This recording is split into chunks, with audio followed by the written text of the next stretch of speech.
ولكن حق القول مني لأملأن جہنم من الجنة والناس اجمعین، کہ میری طرف سے یہ بات ثابت ہو چکی، ان پر قائم ہو چکی کہ میں جہنم کو بھروں گا جنوں سے اور انسانوں سے۔ یہ بات ثابت کیسے ہو چکی؟ ان کی گمراہی کی بنا پر، اور اللہ کا علم ہے، اللہ تعالیٰ کا علم ازلی ہے، وہ جانتا ہے کون اسلام قبول کرے گا اور کون نہیں کرے گا، وہ جانتا ہے کہ جنت کا مستحق کون اور جہنم میں کون جائے گا۔ تو اللہ تعالیٰ کا جو علم سابق ہے،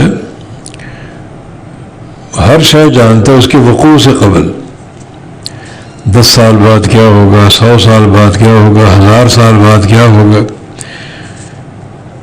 لاکھوں سال بعد کیا ہوگا، کون اسلام لائے گا اور کون نہیں لائے گا۔ تو اللہ تعالیٰ اسی علم کی روشنی میں فرما رہے ہیں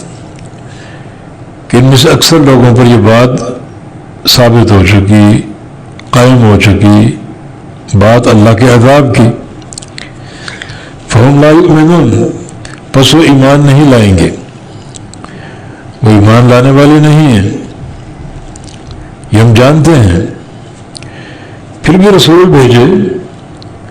تاکہ ان پر حجت قائم ہو جائے، ورسلا مبشرین و منذرین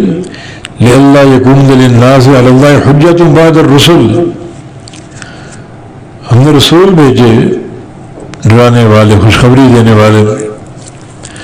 تاکہ لوگوں کی اللہ پر کوئی حجت باقی نہ رہے، کوئی شخص یہ نہ کہہ سکے کہ ہمارے پاس رسول نہیں آئے۔ رسول آئے، ہم نے بھیجے، اس دعوت کو لے کر آئے، وہ یہ خود ایمان نہیں لائے، ہم نے ان کو اختیار دیا تھا، آزادی دی تھی کہ یہ رسول کی دعوت ہے، اس دعوت میں یہ راستہ جنت کا، یہ راستہ جہنم کا، تمہیں اختیار ہے، جس راستے کو چاہو چن لو۔ اور اللہ جانتا ہے اور جانتا تھا یہ گمراہی کے راستے کو چنیں گے، اسلام قبول نہیں کریں گے، تو اللہ تعالیٰ نے اسی علم کے مطابق یہ فیصلہ فرما دیا کہ ان پر اللہ کے عذاب کا قول ثابت ہو چکے،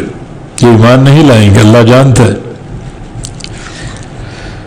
تو پھر اس کفر پر یہ مجبور نہیں کیے گئے،